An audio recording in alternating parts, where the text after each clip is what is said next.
গোটা বিশ্ব যখন এগিয়ে চলেছে আমরা তখন বসে গোটা বিশ্ব যখন এগিয়ে চলেছে আমরা তখন বসে বিবি তালাকের ফতোয়া খুঁজেছি ফিকহ হাদিস চষে। হানাফি, সাফি, মালিকি, হাম্বলি তখনও মিটিনি গোল। এমন সময় আজরাইল এসে হাঁক দিল তোল পিতল। বাহিরের দিকে যত বেড়ে চলেছে ভিতরের দিকে তত মুসলিম মোরা বেড়ে চলেছি গরু ছাগলের মতো। আয়াত এবং হাদিসকে যুক্ত করে আমি ছোট্ট একটি বিষয়ের উপর আলোচনা করব। সেটি হচ্ছে এই যে বর্তমান মুসলিমদের এ দুরবস্থা কেন, আর এর থেকে বাঁচার উপায় কি। আপনারা দেখতে পাচ্ছেন সোশ্যাল মিডিয়া, পত্র পত্রিকা, বিভিন্ন দিক থেকে আপনারা খেয়াল করছেন যে মুসলিমরা চারিদিক থেকে যেন নির্যাতনের শিকার। এটা আপনারা দেখতে পাচ্ছেন। কখনো দেখতে পাচ্ছেন আমাদের ঐতিহ্যবাহী মসজিদ কেড়ে নেওয়া, কখনো দেখতে পেয়েছেন ওয়াকফ সম্পত্তি কেড়ে নেওয়া, কখনো দেখতে পাচ্ছেন আদিনা মসজিদের ব্যাপারে কেড়ে নেওয়ার চিন্তা ভাবনা করা, কখনো দেখতে পাচ্ছেন আপনারা লালকেল্লা, তাজমহল তাদের দিকে টার্গেট করা, কেড়ে নেওয়ার চিন্তা ভাবনা, কখনো এসআইআর, কখনো ডিটেনশন ক্যাম্প। এক কথাতে মুসলিমদের উপরে একের পর এক অত্যাচার হয়েই যাচ্ছে। এবং এমন একটা পরিস্থিতি যে বর্তমান মুসলিমরা যেন সমস্ত কিছু থেকে বঞ্চিত হতে যাচ্ছে। আমার বক্তব্যের বিষয় এর কারণগুলি কি, কি এমন অপরাধ আমাদের, কি এমন দোষ আমরা করেছি। আমরা কয়েকটা দোষের কথা বলবো, যে দোষগুলো আমরা যদি সংশোধন করে নিই তাহলে ইনশাআল্লাহ দেখবেন আগামী দিনে আমাদের ভালো হবে। তারপরে বলবো যে এর থেকে যদি আপনি বাঁচতে চান তাহলে আপনার উপায় কি। এই দুটো পার্টে আমি একটুখানি কথা বলবো। সর্বপ্রথম আপনাদেরকে একটি কথা আমি বলে রাখছি, কথাটা মাথায় রেখে দিয়ে তবে বসবেন। আপনারা জানেন যে সারা ভারতবর্ষকে মুসলিমরা প্রায় ৫১,০০০ বছর শাসন করেছিল। ইতিহাস জানা আছে, শুনেছেন আপনারা। যখন ৫১,০০০ বছর এ দেশ মুসলিমদের অধীনে ছিল তখন ভারতবর্ষে কত পার্সেন্ট মুসলিম ছিল? ৬%। কত? ৬। মাত্র ৬%, মানে ১০০ জনে ৬ জন মুসলিম বসবাস করত। যখন আমরা দেশ প্রায় ৭৫০ বছর যখন রাজত্ব করেছে দেশে। তারপরে এলো ব্রিটিশ, তারা এদেশ শাসন করেছে প্রায় ১৮০ থেকে ২০০ বছরের কাছাকাছি। তারপরে এলো ভারত স্বাধীন। ১৯৪৭ সালে ১৫ই আগস্টে দেশ ব্রিটিশদের অত্যাচার থেকে হিন্দু মুসলিম যৌন খ্রিস্টান ইহুদি হাঁড়ি চুয়ার চামার বাগদি ছুতোর মেতর সকলের ঐক্যবদ্ধতায় এবং সকলের প্রচেষ্টায় ব্রিটিশদের হাত থেকে আমরা রক্ষা পেয়েছি ১৯৪৭ সালে। তাহলে আমরা যে ৫১,০০০ বছর দেশ শাসন করেছিলাম, কত পার্সেন্ট মুসলিম ছিলাম? ৬%। এইবার আপনাদের কাছে আমার জানতে ইচ্ছা করছে, বর্তমান ২০২৫ সালে একেবারে পড়ন্ত বিকালে আমরা দাঁড়িয়ে আছি। ডিসেম্বর মানে ২০২৫-এর পড়ন্ত বিকালে আমরা দাঁড়িয়ে আছি। আচ্ছা বলুন তো, সারা ভারতবর্ষে এই মুহূর্তে মুসলিম কত পার্সেন্ট? 30%। তাহলে 6% যখন আমরা ছিলাম তখন আমাদের দেশ শাসন করার ক্ষমতা ছিল, ভালো করে বুঝতে হবে। আর এইটা বেড়ে গিয়ে কত দাঁড়িয়েছে? 30। এখন 30% মুসলিম হওয়ার পরেও বাবরি মসজিদে রাম মন্দির হয়ে গেছে। 30% মুসলিম হওয়ার পরেও ওয়াকফের সম্পত্তিটা চলে গেল। 30% মুসলিম হওয়ার পরেও এসআইআর দিয়ে ভয় দেখানো হচ্ছে। 30% মুসলিম হওয়ার পরেও মাদ্রাসাগুলো তুলে দিতে হবে পরিকল্পনা করা হচ্ছে। তাহলে বুঝতে হবে যে আমাদের কোথাও ভুল হচ্ছে, এই কারণে সুযোগ তারা পাচ্ছে। বোঝাতে পেরেছি আপনাকে? 6% সারা দেশ স্বাধীন করেছি, আর 30% ফুটবলের মতো লাথি খাচ্ছে চারিদিকে। এর কারণ কি? কারণ কি? কারণ হচ্ছে এই, আপনাদেরকে ছোট্ট একটা কথা আপনাদেরকে আমি বলি, ভিন্ন একটা দেশের। যদি বলছেন হাদিস কোরআন বলবেন না, প্রথমে আমি স্বীকার করে নিচ্ছি আমি হাদিস কোরআন বেশি জানি না, এটা প্রথম স্বীকার করে নিলাম। তারপরে যতটুকু জানি অতটুকু বলবো। আর আমি অনেক তথ্য আজকে আপনাদেরকে দেবো, কারণ অনেক সুন্দর একটা পরিবেশ পেয়েছি এই জন্য। যদি আপনারা বলার মতো সুযোগ দেন, আর যদি আমি বুঝতে পারি যে পরিবেশ গন্ডগোল হয়ে যাচ্ছে, ঠান্ডা লাগছে, তাহলে আমিও পরিবেশ গুটিয়ে দিয়ে চলে যাব। আচ্ছা, আপনারা জানেন আমরা মাত্র একটা কথা শুধুমাত্র বলি, একটা কথা। কি কথা? যে মুসলিমদের উপরে এই অত্যাচার একটাই কারণ যে মুসলিমরা সংখ্যালঘু ভারতবর্ষে, তাই না? সংখ্যালঘু এই কারণে, মানে আমরা সংখ্যায় কম, এই জন্য আমাদের উপরে এত অত্যাচার। সারা পৃথিবীর ইতিহাসে মুসলিমদের যত জায়গাতে বিজয় এসেছে, এক জায়গাতেও সংখ্যা গরিষ্ঠতার কারণে বিজয় আসেনি। বলুন, বদরের যুদ্ধে মুসলিম সংখ্যা কত ছিল? 313 জন। বদরের যুদ্ধে মুসলিমরা জয়লাভ করেছিল না হেরে গিয়েছিল? জয়লাভ করেছিল। ভারত স্বাধীন করেছে, আপনার ভারতকে চালিয়েছে 1000 বছর, কত পার্সেন্ট? 6%। তার মানে আমরা কোনোদিন পার্সেন্টেজে বেশি হতে পারিনি, তারপরেও আমাদের বিজয় এসেছিল কি আসেনি? এসেছে। আজকে কেন অভিযোগ করছেন আমি সংখ্যালঘু? আজকে অভিযোগ কেন? আর একটা জিনিস আপনাকে বোঝাই, সারা পৃথিবীতে একটি মাত্র দেশ আছে, একটি দেশ, তার নাম ইসরায়েল। একটি দেশ, যে দেশের টোটাল জনগণ ইহুদি। আপনারা এটাও শুনলে অবাক হবেন যে এই দেশের জনসংখ্যা হচ্ছে 84 লক্ষের মতো। বর্তমানে আমরা রাজ্য সরকারের অধীনে বসবাস করি, অর্থাৎ পশ্চিম বাংলাতে। কত পার্সেন্ট? এই কত লক্ষ বা কত কোটি? 14 কোটির কাছাকাছি মানুষ আমরা পশ্চিম বাংলার নাগরিক। কত? 14 কোটি। আর ইসরায়েলে কত লোক? 84 লক্ষ। মানে আমাদের 14 ভাগের 1 ভাগেরও কম, তাই না? আজকে আপনারা দেখতে পাচ্ছেন আমাদের পশ্চিম বাংলার 14 ভাগের 1 ভাগ কম মানুষ ফিলিস্তিনকে পুরো ধ্বংস করে দিল। আপনারা দেখতে পাচ্ছেন যে ইরানের মতো একজন বৃহত্তম শক্তিশালী দেশকে পর্যন্ত হামলা চালিয়েছে। আপনারা দেখতে পাচ্ছেন ওমানকে পর্যন্ত হুঁশিয়ার দেখাচ্ছে, বেশি টিরিক বিরিক করবি না, তোকে ধ্বংস করে দেব। এত পাওয়ার কিসের? মাত্র 84 লক্ষ লোক এই দেশের নাগরিক, এতে এত পাওয়ার কিসের? আপনি অবাক হয়ে যাবেন। একটা তথ্য আমি একদম নিখুঁত ভাবে জানার পরে বলছি, তারপরেও আমার তথ্য ভুল হতে পারে, আর এটা হাদিস কোরআন নয়। আমি একটা সমীক্ষা দেখছিলাম যে ইসরায়েলের সারা পৃথিবীর 1 নম্বরে আছে শিক্ষায়। 1 থেকে বিএ পাস পর্যন্ত ছাত্রের হার 98.5%। কত? 98.5%। 1 থেকে বিএ পাস, ভালো করে বুঝবেন।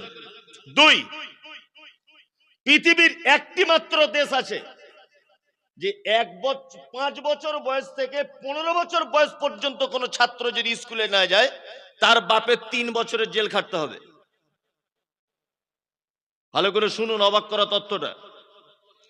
নাম্বার 3, পৃথিবীর একটি মাত্র দেশ আছে ইসরায়েল, 5 বছর থেকে 15 বছরে একটা ছাত্র যত রকমের শিক্ষা অর্জনের জন্য খরচা সব সরকারি পক্ষ বহন করে। আপনারা জানেন যে সারা পৃথিবীর ওয়ার্ল্ড ফেমাস একজন মানুষ ডক্টর আব্দুল কালাম আজাদ পরমাণু বিজ্ঞানী ছিলেন, তাই না? ভারতের প্রাক্তন রাষ্ট্রপতি, তিনি যদিও এখন নেই, মারা গেছেন। এইরকম পরমাণু বিজ্ঞানী আর ভারতবর্ষে দ্বিতীয়বার কেউ জন্ম হয়নি, এত বড় বিজ্ঞানী। কিন্তু ইসরায়েল বর্তমানে এই 84 লক্ষ মানুষের ভিতরে প্রায় 735টা আব্দুল কালাম আজাদের মতো পরমাণু বিজ্ঞানী রেডি করে রেখে দিয়েছে। সারা পৃথিবীর আবিষ্কারের দিক দিয়ে তারা এগিয়ে আছে। আপনারা আমরা যেটা ভাবি যে এইটা করলে ভালো হয়, ইসরায়েল তখন ওটা 4 বছর আগে করে ফেলে। আমাদের ভাবনা 4 বছর আগে সেটা ওরা রেডি করে রাখে। কি বলছি বুঝতে পারছেন? পৃথিবীর আরেকটা দেশের ইসরায়েলের আশ্চর্য একটা কাহিনী বলি। পৃথিবীতে একটি মাত্র দেশ আছে যে দেশে বিকল্প কোন সংগঠন তাদের নেই। আমাদের মুসলিমদের মধ্যে দেখুন, হানাফি, সাফি, মালিকি, দেওবন্দি, পাথরচাপড়ি, আজমির, কাশ্মীর, তবলিগ, ফারাইজি, ন্যাংটো বাবা, গাছওয়ালা বাবা, কাপড় পড়া বাবা, তালা বাবা, ভর্তি দলে ভর্তি আছে না নেই? আছে। পৃথিবীর একটি দেশ আছে যেখানে কোনো দল নেই, সবাই একটাই ডাক, আমরা ইহুদি। তারা কারা? ইসরায়েল। এখানকার কিছু তথ্য আপনাদেরকে আমি দিলাম, এটা কিন্তু মনে রাখবেন, এটা মনে রাখবেন। বর্তমান মুসলিমদের এই অবস্থা কেন? 2011 সালের আদমশুমারি হয়েছিল, বয়স্ক মানুষরা বলতে পারবেন, 2011-তে আদমশুমারি হয়েছিল না? এই আদমশুমারির রিপোর্ট অনুযায়ী 2011-র নাম লিখতে পারে, নাম লিখতে পারে, নাম লিখতে পারে এইরকম মুসলিম পুরুষদের সংখ্যা হচ্ছে 72% আর নারীদের সংখ্যা 68%।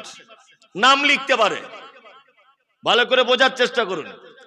1 2 3 4 5 6 7 8 9 10 মাধ্যমিক পর্যন্ত 2011 সালের আদমশুমারি অনুযায়ী মাত্র 6.5%। বোঝার চেষ্টা করুন। তারপরে এলো বিয়ে, 1 থেকে নিয়ে বিয়ে পাস পর্যন্ত 2011 রিপোর্ট বলছে আমি আদমশুমারি, মুসলিমদের সংখ্যার হার ছিল মাত্র 3.5%। ইহুদিরা কত পার্সেন্ট বিয়ে পাস? 98.5। আর আমাদের বিয়ে পাসের সংখ্যা 3.5। 2011-র কথা বলছি আমি, এখনকার কথা বলছি না। আমাদের মাধ্যমিক সংখ্যা 6.5-এর মতো, ভালো করে বুঝবেন। এইবার আপনার সঙ্গে আমার যে আলোচনাটা, আমরা কোন জায়গাটা মার খাচ্ছি এইটা আপনাদেরকে এবার তুলে ধরি। আচ্ছা, আপনাদেরকে একটা কথা বলি, ইসলামের ভিত কটি বলুন? এতক্ষণ যা বলেছি এগুলো মনে রাখবেন, আমি পরে গিয়ে ধরবো। ইসলামের ভিত 5টি। প্রথম হচ্ছে কি? লা ইলাহা ইল্লাল্লাহ, এক কথায় তাওহীদ। 2 সালাত নামাজ, 3 যাকাত, 4 সিয়াম বা রোজা, 5 হজ। এই বক্তব্যটা যদি আপনি শোনেন আপনার মগজ ধুলাই হয়ে যাবে। দেখুন আমি শেষ পর্যন্ত কোন দিকে যাই। লা ইলাহা ইল্লাল্লাহ ইসলামের মূল ভিত, এটা তাই তো? তারপরে শাখা প্রশাখা কি? সালাত আদায় করো, সিয়াম আদায় করো, যাকাত দাও, হজ করে নাও। ভালো করে বুঝবেন, মূল হচ্ছে তাওহীদ, লা ইলাহা ইল্লাল্লাহ। আচ্ছা বলুন, পবিত্র আল কোরআনে লা ইলাহা ইল্লাল্লাহ এই টোটাল বাক্যটি কতবার এসেছে? কেউ বলতে পারবেন? পারবেন? একজনা বলছেন একবার, হ্যাঁ একবার। আর একবার সূরা মুহাম্মাদে 19 নম্বর আয়াতে এসেছে, আর সূরা সফফাতে আর একবার এসেছে। এক থেকে দুইবার এসেছে, দুইবার বা একবার, ভালো করে বুঝবেন। তারপরে হলো নামাজ বা সালাত। আচ্ছা, সালাত শব্দটা কোরআন মাজিদে কতবার এসেছে? 82। তারপরে এলো যাকাত। এই যাকাত শব্দটা কোরআন মাজিদে কতবার এসেছে জানা আছে? জানা নেই। 31 বার। মোবাইলে চেক করুন, কোরআন খুলে চেক করুন, আমি তদন্ত করে বলছি, তারপরে আমি মানুষ ভুল হতে পারে। 31 বার আকিমিস সালাত ওয়া আতুজ যাকাত। সালাতের সঙ্গে যাকাতকে নিয়ে আসা হয়েছে 29 জায়গায়, আর এক দুই জায়গায় আল্লাহ সুবহানাহু ওয়া তাআলা যাকাতকে ভিন্ন ভাবে বর্ণনা করেছেন, টোটাল 31 জায়গায়। তারপরে এলো কি সিয়াম। সিয়াম শব্দ পবিত্র আল কোরআনে এসেছে সর্বমোট 11টা জায়গায়। তারপরে এলো হজ।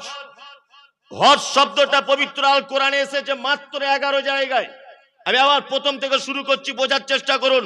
লা ইলাহা ইল্লাল্লাহ 2 জায়গায়, তাই তো? সালাত 82 জায়গায়, কম বেশি 82 জায়গায়। যাকাত 31 জায়গায়। তারপর 11 জায়গায়, তারপর 11 জায়গায়। এবার আপনাদেরকে বলছি, এই 5টা জিনিসের সব থেকে বেশি ব্যবহার হয়েছে কোন শব্দটা? সালাত। নামাজ পড়ো, নামাজ পড়ো, তাই না? আর আমরা আলেম ওলামারাও ঠিক বক্তব্য লাইনও ধরেছি। তাই ভাইরা, নামাজ পড়ো, নামাজ ছাড়া জান্নাতে যাওয়া যাবে না। এক ওয়াক্ত নামাজ যদি আপনি মিস করে দেন, এত এত এত এত আযাব দেওয়া হবে। জলসা হয় না? আমিও তার মধ্যে বক্তা, আমিও করি। হ্যাঁ, আল্লাহ সারা জলসায় শুনলাম নামাজ পড়ো, রোজা করো, হজ করো, যাকাত দাও। কিন্তু আমি আপনাকে একটা আশ্চর্য তথ্য পেশ করছি। জ্ঞান অর্জন করতে হবে। জ্ঞানী লোকেরা চোখওয়ালা লোকের মতো, যাদের জ্ঞান নেই তারা অন্ধ। আল্লাহ মুহাম্মদ সাল্লাল্লাহু আলাইহি ওয়াসাল্লামকে বলছেন জ্ঞানী মানুষ না হলে তার সঙ্গে মিশবেন না, আর আপনি মূর্খদের থেকে দূরে থাকুন। এই রকম জ্ঞান অর্জন করতে হবে। আল্লাহ সুবহানাহু ওয়া তাআলা বলছেন যারা জানে আর যারা জানে না এরা সমান নয়। আল্লাহ বলছে জ্ঞানীরা পৃথিবী ভ্রমণ করো, তোমাদের জন্য শিক্ষা রয়েছে। এক কথায় জ্ঞান অর্জন করতে হবে, শিক্ষা অর্জন করতে হবে। এই ব্যাপারে আল্লাহ কোরআন মাজিদে কথা বলেছে 750 জায়গায়। কত জায়গায়? 750 জায়গায়। যাদের ধর্মগ্রন্থের 750 জায়গায় শিক্ষার কথা আলোচনা হয়, সেই জাতি আজকে বিএ পাস করেছে মাত্র 3.5%। ভাবতে পারছেন আপনি? হ্যাঁ, ইসরায়েল মাত্র 84 লক্ষ লোক, সারা পৃথিবীকে কাঁপিয়ে দিচ্ছে। আমেরিকাকে পর্যন্ত দাম দেয় না। কি বলছি বুঝতে পারছেন? আর আজকে আমরা 27% বাবরি মসজিদ টেকাতে পারলাম না, ওয়াকফ সম্পত্তি টেকাতে পারলাম না, কিছুই টেকাতে পারলাম না। কারণ কি? প্রথম কথা হচ্ছে, ইসলাম একটা জাতিকে বাঁচানোর জন্য যে পদক্ষেপ গ্রহণ করেছেন, এই পদ্ধতি থেকে আমরা দূরে সরে আসি। এই জন্য আপনাকে আর একটা চমৎকার ঘটনা বলি, তাহলে বুঝতে সুবিধা হবে যে আমরা কোন জায়গায় ভুল করছি। এক, মুহাম্মদ সাল্লাল্লাহু আলাইহি ওয়াসাল্লাম যে সময়টা জন্মগ্রহণ করেছিলেন, সময়টার নাম কি? আইয়ামে জাহিলিয়াত, বর্বরতার যুগ, মানে অসভ্যতার যুগ। সেই যুগে 4টি পাপ ছিল সব থেকে বড় পাপ। কটি পাপ? 4টি। 1, মদ পান। 2, ব্যভিচার। 3, চক্রবৃদ্ধি হারে সুদ।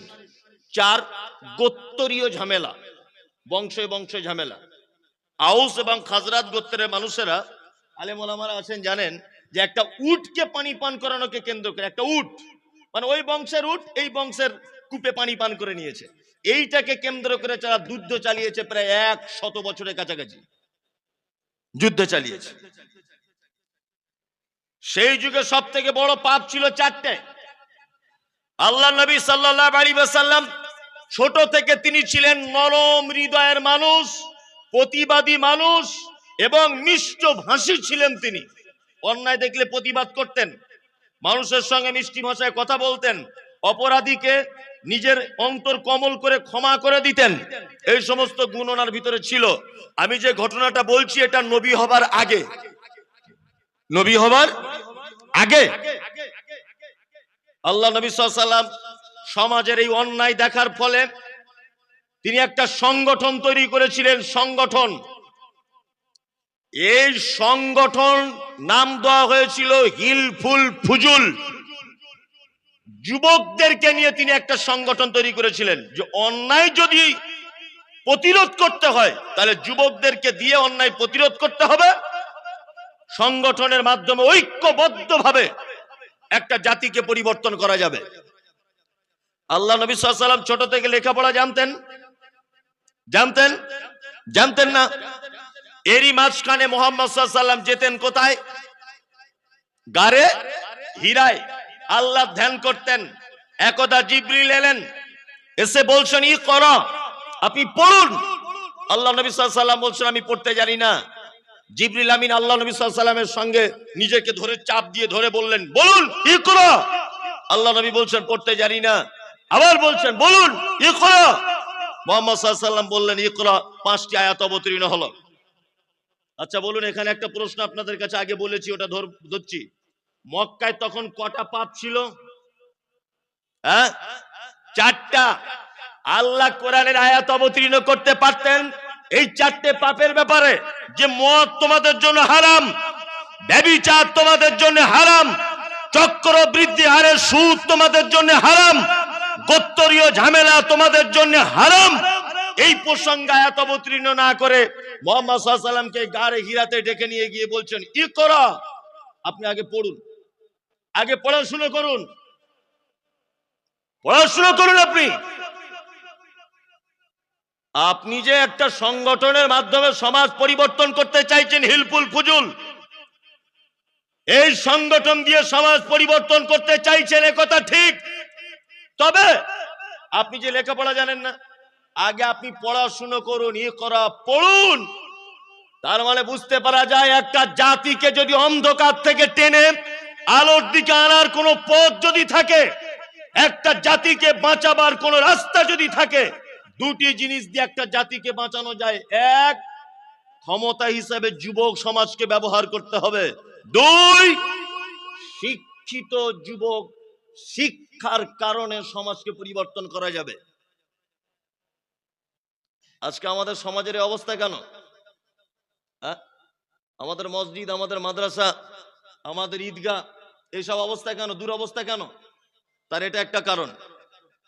কি কারণ? আমি জানি কথাটা শুনলে কেউ রাগ করবেন না, আর রাগ করলেও আমার কিছু করার নেই, আমি কাউকে বিরুদ্ধে বলছি না, বাস্তবটা তুলে ধরছি। সরকারি চাকরি কত বছর হয়ে গেলে চাকরি থেকে বাদ দিয়ে দেওয়া হয়? 60 বছর। তার মানে সরকারি কর্তৃপক্ষ জানে 60 বছর হয়েছে মানে লোকটা চোখে কম দেখবে, তাই না? 60 বছর হয়েছে মানে ও অঙ্কই ভুল করতে পারে, ওর ব্রেন স্লো হয়েছে। এই জন্য উপর মহল চিন্তা ভাবনা করে ওনাকে বসিয়ে দিয়ে বলে তুমি 75,000 বেতন পেতে, বাড়িতে বসে 35,000 বেতন খাও তবুও ভালো, স্কুলে এসে ছাত্রছাত্রীদের সর্বনাশ করে দিও না। কারণ তোমার বুদ্ধির লোপ পেয়েছে, তোমার জ্ঞান ধীর গতিতে চলছে। এই জন্য 60 বছর বয়স হলে ওর চাকরি থেকে বসিয়ে দেওয়া হয়, তাই না? আর আমরা মুসলমানরা এত বড় মাথা মোটা যে মসজিদে সেক্রেটারি হচ্ছে, যখন নির্বাচন কেশিয়া সভাপতি হচ্ছে, তখন বলছে আমাদের ফজলু মাস্টারকে করলে হয় না, 84 বছর বয়স। বোঝার চেষ্টা করুন। আমি বলছি 84 বছর বয়সে যে ওকে সেক্রেটারি করলেন, ও মসজিদের কি উন্নতি করবে? ও তো নিজে হাঁটতে পারে না, উনি তো নিজে হাঁটতে পারেন না। সমস্ত জায়গাতে, মাদ্রাসা, মসজিদ, ঈদগাহ, সমস্ত জায়গায় ইয়াং জেনারেশন, যুবকদেরকে দিয়ে কাজ করাতে হবে। আরে এরাই সমাজ পরিবর্তন করতে পারবে, এরাই জাতিকে পরিবর্তন করতে পারবে, এরাই জাতিকে নতুন রাস্তা দেখাতে পারে। আরে এরা সেই যুবক, পরের বাগান থেকে বাঁশ কেটে এনে দক্ষিণ পাড়ার সঙ্গে ঝামেলা করে নিজের পাড়াতে রাত 12টার সময় ক্লাব তৈরি করতে পারে পরের জমি দখল করে। এরা সেই যুবক যারা ভারত আর অন্য দেশের খেলা হলে পোল্ট্রির মুরগির দোকানদারের 12টার সময় দোকান খুলে পোল্ট্রির মুরগি বার করে, রাত 2টোর সময় ফটিক মুদিখানার দোকানকে ডেকে মাল মশলা কিনে পিকনিক করে খায়, ফজর আজানের পরে বাড়ি গিয়ে ঘুমায়। এরা সেই যুবক, এদের রক্ত এখন ফুটছে, এদেরকে দিয়ে কাজ করিয়ে নিতে হবে। মুহাম্মদ সাল্লাল্লাহু আলাইহি ওয়াসাল্লাম একটা জাতিকে বাঁচানোর জন্য ঐক্যবদ্ধ করেছিলেন যুবকদেরকে। এই পদ্ধতি যতক্ষণ না আমরা অবলম্বন করতে না পারবো, ততদিন পর্যন্ত আমরা মার খেয়েই যাব। কি বললাম বুঝলেন? আপনি তাকিয়ে দেখুন, তাকিয়ে দেখুন আমাদের মুসলিম সমাজে যত নেতা নির্বাচন হয়েছে, যত নেতা, রাজনৈতিক হোক, মসজিদের হোক, মাদ্রাসার হোক, ঈদগাহের হোক, যত নেতা, এখানে দেখবেন ইয়ং লোক খুব কম, সব যুবক ছেলেরা কম। কম কি কম নয়? অথচ যুবকদেরকে আগিয়ে আসতে হবে, প্রত্যেক জায়গায় যুবক ছেলেদেরকে আগিয়ে আসতে হবে। 2, শিক্ষা ছাড়া কোন জাতির পরিবর্তন আসতে পারে না। এইবার আপনাকে একটা কথা বলি, শিক্ষা, ইসলাম কতটা মর্যাদা দিয়েছে, শিক্ষার কতটা গুরুত্ব দিয়েছে, আপনাকে জ্বলন্ত প্রমাণে একটা হাদিস বলি। বলুন তো, বাড়িতে কুকুর লালন পালন করা জায়েজ না না জায়েজ? বাড়িতে কুকুর লালন পালন করা জায়েজ না না জায়েজ? না জায়েজ। আলেম ওলামারা রয়েছেন, কেউ যদি বাড়িতে ইচ্ছা করে কুকুর যদি লালন পালন করে, প্রত্যেক দিন সকালবেলা তার আমলনামা থেকে 2টো উহুদ পাহাড়ের সমান নেকি মাইনাস করে দেওয়া হবে, কুকুর যদি কেউ পালে বাড়িতে। কিন্তু যে মালিক তার কুকুরকে শিক্ষা দিয়েছে এটা আমাদের মুরগি ধরবি না, ও ধরে না, কিন্তু ফটিকের বইয়ের মুরগি দেখলে ধরতে যায়। এটা আমার বেটা কামড়াবি না, ও কামড়ায় না। সাইফুলের বেটাকে দেখলে কামড়াতে যায়। এই, এটা আমাদের বাড়ির ছাগল ধরবি না, অরিজিনালি মালিকের ছাগল ধরে না, অন্য ছাগল দেখলে ধরে। এক কথায়, যে মালিক তার কুকুরকে প্রশিক্ষণ দিয়েছে, ট্রেনিং দিয়েছে, সেই কুকুর, যে কুকুর তার মালিকের কাছ থেকে শিক্ষা পেয়েছে বা তার মালিক শিক্ষা দিয়েছে, ইসলাম এই কুকুর প্রয়োজনে রাখতে পারমিশন দিয়েছে। তোমার ধানের জমি, আমের বাগান, পোল্ট্রির ফার্ম, তোমার গোট ফার্ম, তোমার কোনো একটা ভালো বিজনেস, রাস্তার ধারে তোমার দোকান, তোমার সিকিউরিটির পারপাসে তুমি ওই ট্রেনিং ওয়ালা কুকুরকে বাড়িতে রাখতে পারো। তার মানে মুহাম্মদ সাল্লাল্লাহু আলাইহি ওয়াসাল্লাম মানুষ তো দূরের কথা, শিক্ষিত কুকুরকে পর্যন্ত সম্মানের চেয়ার দিয়েছেন। কি বলছি বুঝতে পারছেন? মানুষ তো দূর কি বাত হয়, শিক্ষিত কুকুরকে আল্লাহর নবী সম্মানের চেয়ারে বসিয়ে দিয়েছেন। বসো, তুমি তো লেখাপড়া জানো, মানে মালিক তোমাকে লেখাপড়া শিখিয়েছে, ঘরের মুরগি বুঝার পরের মুরগি বুঝো, তুমি থাকতে পারবে বাড়িতে। বুঝতে পারছেন কি বলছি? যে ধর্মের নবী মুহাম্মদ সাল্লাল্লাহু আলাইহি ওয়াসাল্লাম শিক্ষিত কুকুরকে সম্মানের চেয়ার দিয়েছে, সেই জাতি আজকে শিক্ষা থেকে বঞ্চিত। অবাক লাগে, খুব অবাক হচ্ছি আমি, অবাক। 12 বছরের ছেলে, 12 বছরের রাজমিস্ত্রি লেবার কাজ করছে আর বিড়ি টানছে। 12 বছরের ছেলে, আল্লাহু আকবার। অথচ মহান আল্লাহ তাআলা বলেন, কুল হাল ইয়াস্তাবিল্লাযীনা ইয়ালামুনা ওয়াল্লাযীনা লা ইয়ালামুন। নবী আপনি বলুন, যারা জানে আর যারা জানে না এরা সমান নয়। কুল হাল ইয়াস্তাবিল আমা ওয়াল বাসীর ওয়াজ যুলুমাতু ওয়ান নূর। নবী আপনি বলুন, যারা শিক্ষিত লোক তারা চোখওয়ালা লোকের মতো, যারা অশিক্ষিত লোক তারা অন্ধ লোকের মতো। এবার একটা প্রশ্ন আসবে শিক্ষিত মানুষদের মনে, বা যারা প্রশ্ন করতে পছন্দ করে তাদের এটা প্রশ্ন জাগছে। আসলে এখন আমরা প্রশ্ন করি তো আমাদের চিন্তা ভাবনা আলাদা, নয় বক্তাকে ঠকানোর জন্য, নয় অন্য কাউকে কষ্ট দেওয়ার জন্য, নিজে সংশোধন হবে এই প্রশ্ন আলেম ওলামাদেরকে করে না। কি বললাম বুঝলেন? একজনে প্রশ্ন করছে, হুজুর আপনারা বক্তব্য দেন আর বলেন কাঁধে 2জন ফেরেশতা থাকে, তারা নাকি সব লিখে রাখে। আমার জানতে ইচ্ছা করছে তাদের খাতাগুলো কোথায় থাকে। আচ্ছা, এইটা জেনে তোর বাপের লাভ কি? বিয়াদব কোথাকারে, তাদের খাতা কোথায়, তোর জেনে লাভ কি? এটা এখনো প্রশ্ন করছে, হুজুর নবীর বাপ জান্নাতে যাবে না জাহান্নামে যাবে, এটা জেনে তোমার লাভ কি? জান্নাতে গেলেই বা তোমার ক্ষতি কি, আর জাহান্নামে গেলেই বা তোমার উপকার কি? আর এটা জেনে তোমার লাভটা কি?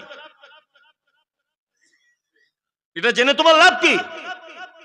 শুধু আজে বাজে প্রশ্ন। আমি বক্তব্য রাখছি ছাত্র জীবন থেকে, বক্তা।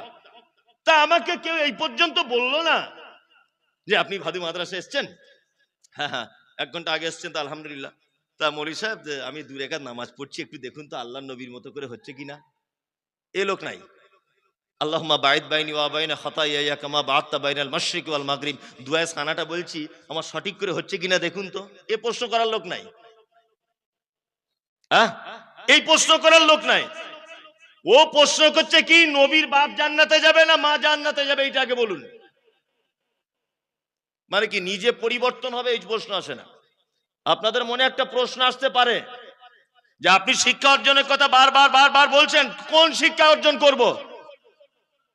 আবার আগে যিনি বক্তব্য রাখছিলেন মাদ্রাসা সেক্রেটারি স্যার, উনি শিক্ষা সম্পর্কে অনেক কথা বললেন। তারপরে বললেন মাদ্রাসা গুলো চালাতে হবে, মাদ্রাসায় ছাত্র দিতে হবে, বলছিলেন না? হ্যাঁ, শিক্ষা 2 প্রকারের। কয় প্রকার? 2। একটা দুনিয়াবি আর একটা দ্বীনি। 2টা শিক্ষায় অর্জন করতে হবে। মুহাম্মদ সাল্লাল্লাহু আলাইহি ওয়াসাল্লাম বলেছেন, তালাবুল ইলমি ফারিজাতুন আলা কুল্লি মুসলিমিন, প্রতিটা মুসলিম নরনারীর জন্য দ্বীনের জ্ঞান অর্জন করা কি ফরজ। এইটা যদি আদায় আপনি না করেন, আপনি বেঈমান হয়ে যাবেন। তার প্রমাণ করব, তারপর আমি ছাড়বো বক্তব্য। যার ভিতরে দ্বীনের জ্ঞান নেই সে বেঈমান হয়ে মারা যাবে। আমি এই কথা বলছি, আপনি এটা লিখে নেন। যার ভিতরে দ্বীনের জ্ঞান নেই সে বেঈমান অবস্থায় মারা যাবে, এ কথা 100%। যদি বলছেন কেমন করে এত জোর দিয়ে বলছেন, প্রমাণ করুন, আপনাকে আমি প্রমাণ করছি, দেখে নেন। আচ্ছা বলুন তো, মানুষকে কি দিয়ে তৈরি করা হয়েছে? কি? মাটি। আলহামদুলিল্লাহ, এটা কে বলেছে? আল কোরআন। এখন আপনার ছেলে স্কুলে পড়ে, স্কুলে মাটিকে, একটা লোককে বা একটা মানুষকে কি দিয়ে তৈরি করা হয়েছে, এটা কি শিক্ষা দেওয়া হয়? হ্যাঁ, বিবর্তনের মাধ্যমে। এখানে অনেক জেনারেল শিক্ষিত ভাইয়েরা আছেন না, শিক্ষা দেওয়া হয় কি হয় না? তার একটা নমুনা আপনাকে বলি। হেডমাস্টারের ঘরের পিছনে দেখবেন একটা ক্যালেন্ডার আছে, ডাক্তার বাবুর পিছনে একটা ক্যালেন্ডার আছে, ওতে দেখবেন একজন এরকম করে আছে, আর একজন একটু এরকম, আর একজন শিবপাঞ্জির মতো, আর একজন গড়িয়ালের মতো, তারপরে একজন অর্ধুলঙ্গ, তারপরে একজন বানরের মতো, তারপরে একজন মানুষ। এই ক্যালেন্ডার দেখেছেন আপনারা? দেখেছেন? তার মানে এইটার দ্বারাতে বোঝানো হয় যে মানুষের বিবর্তন হতে হতে হতে হতে মানুষ হয়েছে। তাহলে বলুন, কোরআন বলছে খাফাইনা খালাকনাকুম মিন তুরাবিন সুম্মা মিন নুতফাতিন সুম্মা মিন আলাকাতিন সুম্মা মিন মুদগা। মানুষকে তৈরি করা হয়েছে মাটির উপাদান দিয়ে। আর স্কুলে পড়ানো হচ্ছে 200 বছর আগেকার, 200 বছর পিছেকার একজন ব্যক্তি, তার নাম চার্লস ডারউইন। চার্লস ডারউইনের থিওরিকে স্কুলে পড়ানো হচ্ছে, বিবর্তনের মাধ্যমে মানুষের জন্ম। চার্লস ডারউইনের এই থিওরি পড়ানো হয়নি স্কুলে, বানর থেকে মানুষ। তাহলে কোরআন বলছে মাটি থেকে, স্কুলে আপনার বেটা পড়ে আসছে বানর থেকে। এখন ওর ভিতরে যদি দ্বীনের জ্ঞান না থাকে, তাহলে ও কোরআনের সঙ্গে এই কথার বিরোধিতা হচ্ছে কি হচ্ছে না বলুন? তাহলে ওর ঈমান থাকবে? থাকবে? থাকবে না।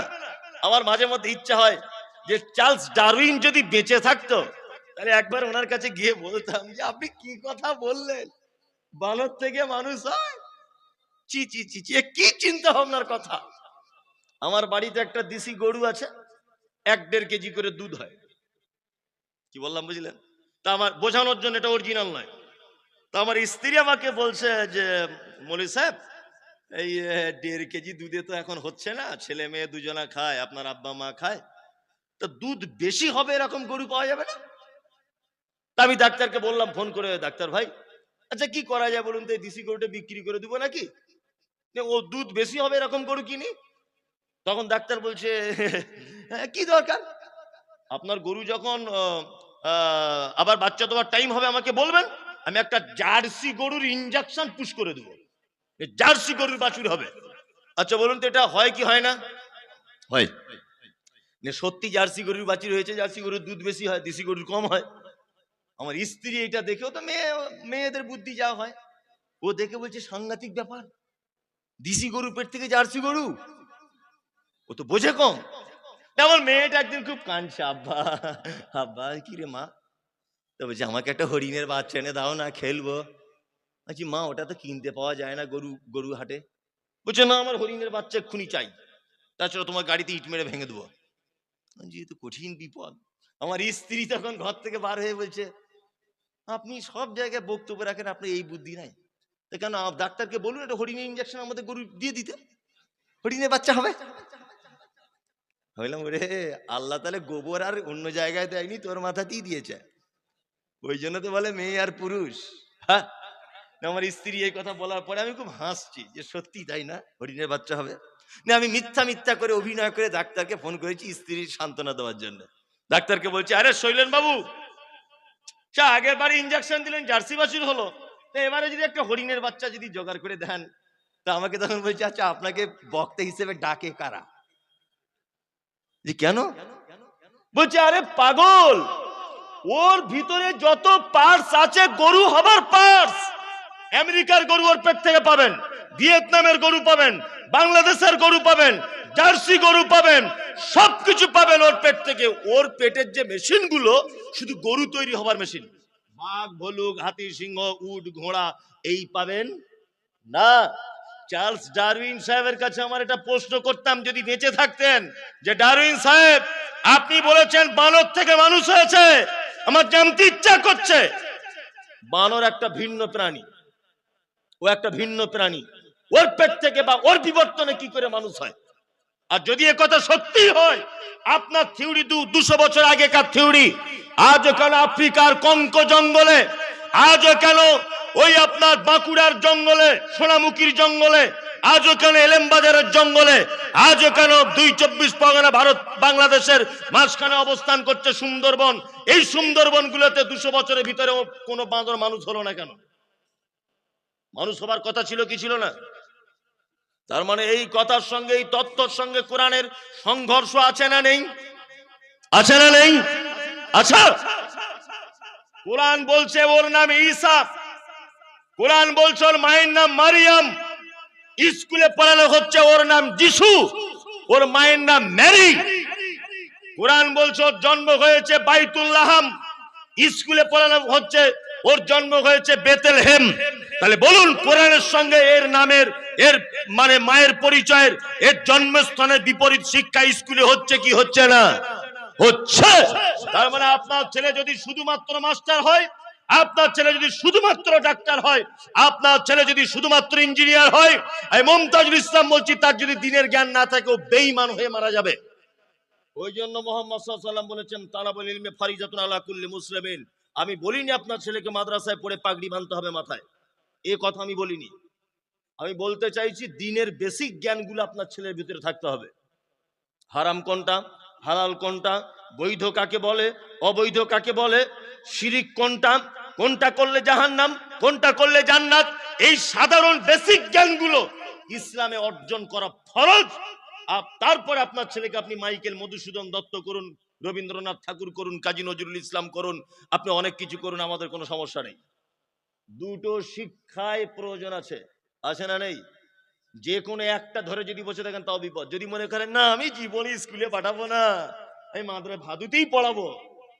এবার বুঝলেন ভালো করে বলি, আমার এখন কিডনিতে পাথর, বুঝবেন ভালো করে, কিডনিতে পাথর।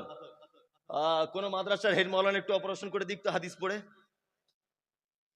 পারবে? একটা কোরআনে হাফেজ, তাকে আনা হোক না একটু, যে আপনি তো ভারত বিখ্যাত হাফেজ, মুমতাজুল সাহেবের কিডনিতে পাথর একটু অপারেশন করে দেন। আচ্ছা বলুন এটা সম্ভব না অসম্ভব? অসম্ভব। তার মানে এই পাথর মাইক্রো সার্জারি করে হোক, ওপেন সার্জারি করে হোক, বার করতেই হবে।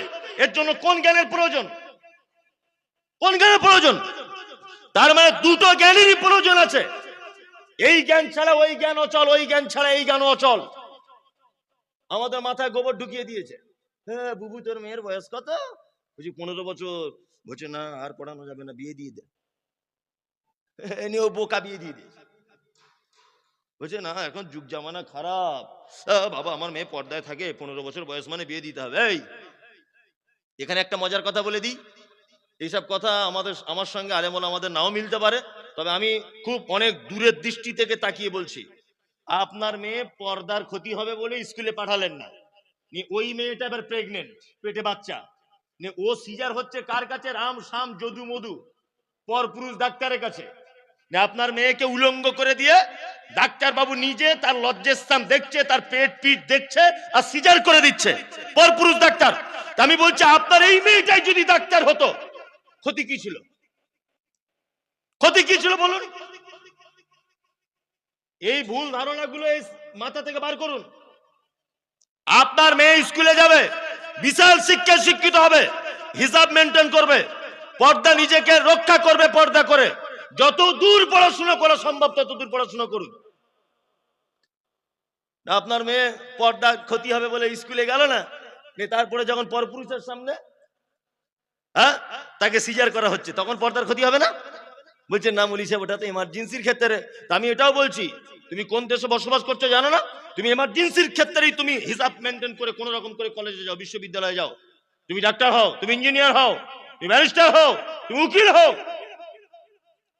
আজকে জাতির অধঃপতন এই কারণে যে জাতির 750 জায়গায় কোরআনে বলা হলো যে জাতি ধর্মগুরু মুহাম্মদ সাল্লাল্লাহু আলাইহি ওয়াসাল্লাম কুকুরকে শিক্ষিত কুকুরকে সম্মানের চেয়ার দিয়েছে, সেই জাতি আজ স্কুলে যায় না। সারা ভারতবর্ষে মুসলিমদের মার খাবার কারণ এটা প্রধান কারণ, একদম প্রথম কারণ হচ্ছে এটা লেখাপড়ার ব্যাপারে অগ্রাহ্য, লেখাপড়ার ব্যাপারে দুর্বলতা। ওই জন্য এই আপনাকে বলছি গার্জেন পক্ষ শুনুন, আপনার স্ত্রীকে বলবেন একটা ব্লাউজ মিনিমাম 2 বছর পরতে, ছিঁড়ে গেলে আবার সেলাই করতে বলুন, কারণ ব্লাউজ তো কেউ দেখতে যাচ্ছে না, শাড়ির ভিতরে থাকবে। হ্যাঁ, আপনি লুঙ্গি যেটা ছিঁড়ে গেছে 4 বার সেলাই করুন, তারপরে পড়ুন। জুতো ছিঁড়ে গেছে ওই শামচি স্টেশনে গিয়ে মুচিকে দিয়ে সেলাই করিয়ে নেন, ওটা আবার 2 বছর পড়ুন। কম খান, কম টাকার জামা কাপড় পরুন, বাড়ি কম দামের করুন, টাকা বাঁচিয়ে বাঁচিয়ে ছেলে মেয়েদের পিছনে ইনভেস্ট করুন, তাদেরকে মানুষ করুন। দেখবেন আমরা সেই 6% মানুষ যারা দেশ চালিয়েছি 1000 বছর, ওই ক্ষমতা যদি আমাদেরকে ফেরত আনতে হয় তাহলে পৃথিবীর কোনো সুযোগ নেই ওই ক্ষমতা ফেরত আনার। একটাই মাত্র সুযোগ, আপনাকে উচ্চ শিক্ষায় শিক্ষিত হতে হবে, তবে ওই জায়গা আবার ফেরত আসবে, তার আগে নয়। তার আগে কখনো ফেরত আসবে না। কি বলছি বুঝতে পারছেন না? আজকে সব জায়গাতে আমি অবাক হয়ে যাই, আসলে এই কথাগুলো বলি আর এখন তো সোশ্যাল মিডিয়াতে কথা বলার মতো নাই, মানে আমাকে তো খুঁজছে, সব তো মোবাইলে দেখতে পাচ্ছেন চারিদিক থেকে, আর গালাগালি আর মারামারি, আর আমাকে যা গাল দেয় মনে মনে দুঃখ হয় যে আল্লাহ তুমি কি আমায় জন্মই দিয়েছে গাল খাবারই লেগে, শুধু লোক গাল দিচ্ছে। আমি কি বলেছি? আমি বলেছি যে জাতি শিক্ষার ব্যাপারে এত কিছু বলা। আচ্ছা মাঝখানে একটা কথা বলি, আচ্ছা বলুন তো আগে নামাজ পড়া না আগে লেখাপড়া জানা? আগে বলুন। হ্যাঁ, আগে শিক্ষা তারপরে নামাজ। মুহাম্মদ সাল্লাল্লাহু আলাইহি ওয়াসাল্লাম দেখলেন একটা লোক 2 রাকাত নামাজ পড়েছে, আমার দিকে ফিরুন, একটা লোক 2 রাকাত নামাজ পড়েছে, লোকটা এসেছে, আল্লাহ নবী জিজ্ঞেস করছেন তুমি নামাজ পড়েছো? লোকটা বলছে আল্লাহ নবী পড়েছি। আল্লাহ নবী বলছেন না তুমি নামাজ পড়োনি। লোকটা আবার গেল 2 রাকাত নামাজ পড়লো, আবার এলো, আল্লাহ নবী বলছেন তুমি নামাজ পড়েছো? লোকটা বলছে পড়েছি। আল্লাহ নবী নিজের চোখে দেখার পরে অস্বীকার করছেন আর বলছেন না তুমি নামাজ পড়োনি। কারণ কি বলুন তো? কারণ সাল্লু কামা রাআইতুমুনি উসাল্লি, তোমার নামাজ পড়াটা আমার মতো করে হয়নি। তার মানে নামাজ পড়ার আগে নামাজের পদ্ধতি শিক্ষা এটা জানা লাগবে কি লাগবে না? লাগবে। 5 লাখ টাকা খরচা করে হজ করতে গেলেন, কোথা থেকে ইহরাম পড়তে হয়, মিকাত কোথায়, তাওয়াফ কভার করতে হয়, সাফা মারওয়া সাই কভার করতে হয়, টোটাল জ্ঞান, এই টোটাল জ্ঞান শিক্ষা অর্জন করে তবে মক্কা যেতে হবে, তার আগে নয়। তার মানে প্রত্যেক ইবাদত করার আগে তার ইবাদত সম্পর্কে জ্ঞান অর্জন করা দরকার আছে না নেই? কেউ যদি হাত এইখানে না বেঁধে যদি এইখানে এরকম করে ধরে থাকে নামাজ পড়ার সময় চলবে? চলবে না তো। তার মানে এই শিক্ষাটা নেওয়ার দরকার আছে না নেই যে হাত এইভাবে বাঁধতে হবে? তার মানে বুঝতে পারা যাচ্ছে প্রত্যেক ইবাদতের আগে জ্ঞান অর্জন করতে হবে। 2, যাদের জ্ঞান নেই, যাদের ধর্মীয় জ্ঞান নেই, দুনিয়ার কোনো জ্ঞানই নেই, তাদের একটা ইবাদত গ্রহণ হবে না, কারণ ও তো ইবাদতের পদ্ধতি জানে। ওই জন্য তো মুহাম্মদ সাল্লাল্লাহু আলাইহি ওয়াসাল্লাম বলেছেন তোমার শিক্ষা অর্জন করা ফরজ। ওই জন্য তো বলেছেন ফরজ, জ্ঞান অর্জন করতে হবে। এবার আপনাদেরকে বলি আমি কি, আমার অপরাধ কি? আমার অপরাধ হচ্ছে একটা, আজকে সারা ভারতবর্ষ জুড়ে আপনার গ্রামে আমার গ্রামে উন্নত মানের মসজিদ করার চিন্তা ভাবনা। ওদের মসজিদের 4টে মিনার, আমাদের 12টা মিনার, ওদের 12টা এসি, আমাদের 24টা এসি। এই কম্পিটিশন চলছে। ওদের কলকাতার মার্বেলের পাথর, আমাদের রাজস্থানের মার্বেলের পাথর, মসজিদ নিয়ে কম্পিটিশন হচ্ছে। হচ্ছে কি হচ্ছে না? করুন। কিন্তু আমি বললাম, এ বুদ্ধি আপনাকে কে দিল? এ বুদ্ধি কে দিল? টিনের মসজিদে যা নামাজ পড়লে নাকি 5 তলাতে তাই নাকি, বিনা এসিতে যা নাকি এসিতে তাই নাকি, আর শান করা মসজিদে যা নাকি মার্বেলও তাই নাকি। বড় দুঃখ লাগছে, 4 কোটি টাকার মসজিদ করেছে ভাদু গ্রামের মানুষ, বোঝানোর জন্য বলছি। কিন্তু ওই মসজিদের অধীনে ভালো একটা মক্তব নেই যে বাচ্চারা কোরআন শিক্ষা করবে, নেই। ও বলছে আমি মসজিদের সেক্রেটারি। মসজিদ যা বানিয়েছি না মমতাজ সাহেব, গিয়ে একবার দেখবেন, গিয়ে দেখবেন। অথচ একটা মুসাল্লি সূরা ফাতিহা জানে না। কি বলছি বুঝতে পারছেন না? একটা মুসাল্লি সূরা ফাতিহা জানে না। দেখবেন মসজিদ যা করেছি না, সাংঘাতিক মসজিদ। আর মিনার, আমাদের এই মিনার তো আমরা জাপান থেকে নিয়ে এসেছি প্লেনে করে। তুমি জাপান কেন মাটির তলা থেকে আনো না? তোমাকে যুক্তি কে দিল? ওই মসজিদের সৌন্দর্য তখনই হতো তার সাথে সাথে যদি একটা শিক্ষার ব্যবস্থা করা যেত। কি করে নামাজ পড়তে হয়, কোন দুয়াটা কোথায় বলতে হয়, কিভাবে আল্লাহ নবী নামাজ পড়তেন, জাকাত কিভাবে দিতে হয়, তাওহীদ কাকে বলে, শিরক কাকে বলে, বেদাত কাকে বলে, এই জ্ঞান অর্জনের এই গ্রন্থলাগায় যদি এটা থাকতো তাহলে মসজিদটার কদর হতো। আমরা মুসলমানরা কত বড় বোকা দেখুন, কত বড় বোকা। আচ্ছা, আল্লাহ নবী সাল্লাল্লাহু আলাইহি ওয়াসাল্লাম মক্কায় কত বছর ছিলেন বলুন? কত বছর? 13 বছর। কত? 13 বছর। আলেম ওলামারা আছেন, একজন একটা প্রমাণ করুন তো দেখি। আমি চ্যালেঞ্জ করছি না, প্রমাণ করে দিলে আমি মেনে নেব। আল্লাহ নবী সাল্লাল্লাহু আলাইহি ওয়াসাল্লাম 13 বছরে একটা মসজিদ মক্কাতে তৈরি করেছিলেন দেখান। একটা মসজিদ করেছিলেন দেখান। অথচ মুহাম্মদ সাল্লাল্লাহু আলাইহি ওয়াসাল্লাম তায়েফে গিয়েছিলেন। তায়েফে, তায়েফে একটা মসজিদ আছে, মসজিদ আবদাস। ওটা আল্লাহ নবী সাল্লাল্লাহু আলাইহি ওয়াসাল্লাম মদিনায় হিজরত করার পূর্বে পরে তৈরি করা হয়েছে। আমি নিজে সে মসজিদ দেখে এসেছি, তার জীবনী পড়ে এসেছি। 13 বছর আল্লাহ নবী সাল্লাল্লাহু আলাইহি ওয়াসাল্লাম মক্কায় চাইলে হাজার হাজার মসজিদ করতে পারতেন। পারতেন কি পারতেন না? হ্যাঁ, তিনি মসজিদ না করে করেছিলেন কি? মাদ্রাসা। ইসলামের ইতিহাস পড়ুন। আল্লাহ নবী সাল্লাল্লাহু আলাইহি ওয়াসাল্লামের সাহাবীরা গোপনে যখন ইসলাম কবুল করতেন, আল্লাহ নবী সাল্লাল্লাহু আলাইহি ওয়াসাল্লাম একজনের বাড়িতে দ্বীনের শিক্ষা দিতেন। তার নাম হচ্ছে কি? দারুল আরকাম। আরকাম, আরকাম বলে সাহাবীর বাড়িতে আল্লাহ নবী গোপনে তাদেরকে দ্বীন শিক্ষা দিতেন। আল্লাহ নবী কি পারতেন না যে তোমরা 10 জন ইসলাম গ্রহণ করেছো, 10 জন কি একটা মসজিদ তৈরি করো? এ কথা বলতে পারতেন না? 13 বছর তিনি অপেক্ষা করেছেন। 13 বছর তিনি মানুষকে শিক্ষা দিয়ে গেছেন দারুল আরকামের বাড়িতে লুকিয়ে লুকিয়ে, গোপনে গোপনে।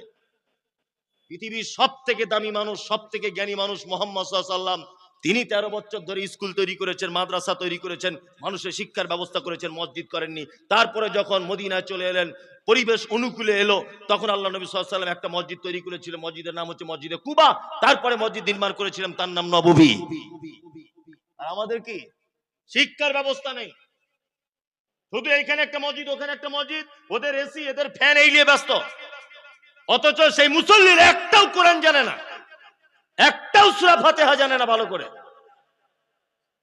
দেখুন, আপনি রাগ করছেন আমি বুঝতে পারছি, রাগ করলেও কিছু করার নেই। আমি একটা অবাস্তব কথা বললাম, বলুন। এই কথা বলতে গেলেও এখন মানুষ তো বেশিরভাগ সব রাজনৈতিক চশমা পড়ে আছে, সব মানুষ রাজনৈতিক চশমা পড়ে আছে। এখন এই কথা বলবো, কাল সকালে বলবো আমাদের বিরুদ্ধে বলে গেল। তোমার বিরুদ্ধে কি বলেছি? তোমার জমির পাশে আমার জমি আছে, তোমার বিরোধিতা করবো আমি? রাজনীতির চশমাটা খুলে ধর্মীয় চশমা পড়ে দেখো যে মমতাজুল ইসলাম কি বলেছে কথাটা। ধর্মের চশমা পড়ো, ইসলামের চশমা পড়ো, মুহাম্মদ সাল্লাল্লাহু আলাইহি ওয়াসাল্লামের চশমা পড়ে দেখো তুমি কার প্রয়োজন কতটা বেশি। আপনি এটা জানেন, মসজিদে নববী শুধু মসজিদে নববী নয়। আলেম ওলামারা ভালো জানবেন, আপনারা ইসলামের হিস্ট্রি না জানলে না জানতে পারেন কি, ওটা বিচার ব্যবস্থার জায়গা ছিল। সমস্ত সমস্যার বিচার হতো নববীতে।